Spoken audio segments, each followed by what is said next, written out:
अस्सलाम वालेकुम friends, welcome back to Top Smarties drama serial भरम।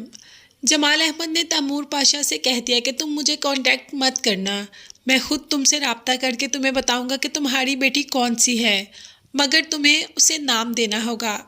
तैमूर इस बात पर रजामंद हो जाता है। महरू की निशानी को तो वो कभी अपने से दूर जाने ही नहीं देना चाहता।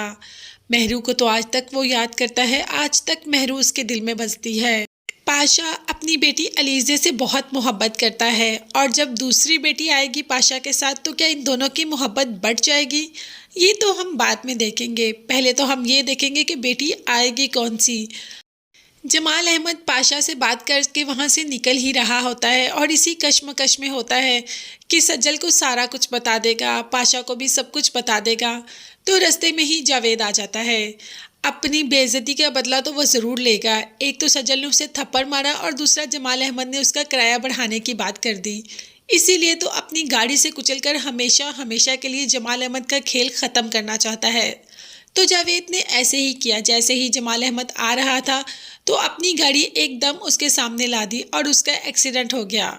जमाल अहमद का बहुत ही मेजर एक्सीडेंट हुआ, इसीलिए वो वहीं पर गिर गए और जावेद तो वहाँ से निकल गया। एक बच्चा घर आया तो आकर बताता है कि ऐसे आपके दादाजी का वहाँ पर एक्सीडेंट हो गया। अब तो सबको होश ही नहीं रहती, ऐसे भागते हैं सबके दादा जान को कुछ ना हो, और जल्दी से जमाल अहमद को हॉस्पिटल ले जाते हैं। अभी सांसें चल रही हैं, तो देखते हैं कि ये सांसें कब तक साथ देती हैं, कब तक ये सांसें चलती हैं या फिर ये सांसें ख़त्म हो जाएंगी। और ये सांसें ख़त्म होंगी तो साथ काफ़ी राज भी ख़त्म होंगे। मगर जमाल अहमद ने वसीयत कर दी है कि मेरी डायरी सिर्फ़ और सिर्फ सजल पड़ेगी।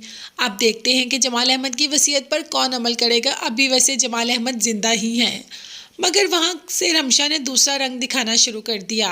अहमद जो कि अब रमशा से बदला लेना चाहता है क्योंकि रमशा ने उसको बेघर कर दिया और अब उससे मुंह भी फेर लिया, इसीलिए तो रमशा के घर पहुंच जाता है। घर में कोई नहीं होता और वो रमशा को हैरास करना चाहता है, उसकी इज्जत पर हाथ डालना चाहता है, मगर वो भी आगे से रमशा होती है।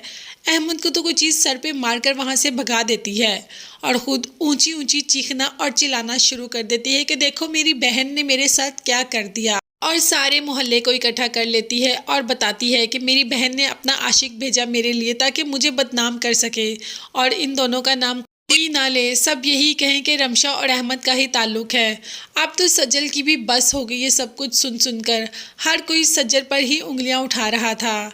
यहाँ पर जुनेद की माँ भी सज्जल पर ही उंगली उठानी शुरू हो गई कि तुम्हारी वजह से हुआ जो हुआ। मेरे मामू की आज जो भी हालत है वो ज़िंदगी और मौत की कश्मकश में है, सिर्फ़ और सिर्फ तुम्हारी वजह से।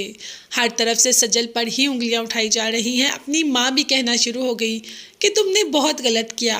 हालांकि अंदर से तो माँ जानती है कि सजल ने कुछ भी नहीं किया, जो किया रमशा ने ही किया। इन सब चालों के पीछे रमशा का ही हाथ है। मगर सजल इन सब की बातें कितनी देर तक बर्दाश्त करती। अब तो सजल ने भी रमशा को सबकी बातें सुनकर खड़ी खड़ी सुना दी कि तुमने मेरे साथ बहुत बुरा किया, तुमने मेरे करैक्टर पर उंगली उठाई और अब तुमने दादा जान के एक्सीडेंट का इल्ज़ाम भी मेरे पे लगा दिया, और साथ ही साथ तुमने ये कह दिया कि मैंने अहमद को भेजा तुम्हारे लिए ताकि वह तुम्हारी इज्जत पर हाथ डाले। क्या मैं तुम्हें इतनी घटिया लगती हूँ कि मैं अपनी बहन के साथ कुछ ऐसा करवाऊँगी? तुम्हें तुम्हारे गुनाहों की सज़ा ज़रूर मिलेगी रमशा, और जिस दिन तुम्हारा हिसाब होगा ना, तुम्हें मुँह छुपाने की जगह नहीं मिलेगी। ये सब कुछ कह तो दिया सजल ने, मगर रमशा वो तो पता नहीं क्या ही चीज़ है, किस मिट्टी की बनी है, उसे तो कोई असर ही नहीं हुआ। कहती है वाह बहुत अच्छी एक्टिंग की, तुम्हें तो इस एक्टिंग पर ऑस्कर मिलना चाहिए। तो देखते हैं ऑस्कर सज्जल को मिलता है या रमशा को। मगर उससे पहले मेरे चैनल को ज़रूर सब्सक्राइब कर लीजिएगा, बेल आइकन लाजमी प्रेस कर दें। मुझे और मेरी फैमिली को अपनी दुआ में याद रखिएगा। नेक्स्ट वीडियोज़ तक के लिए अल्लाह हाफिज़, bye bye and take care.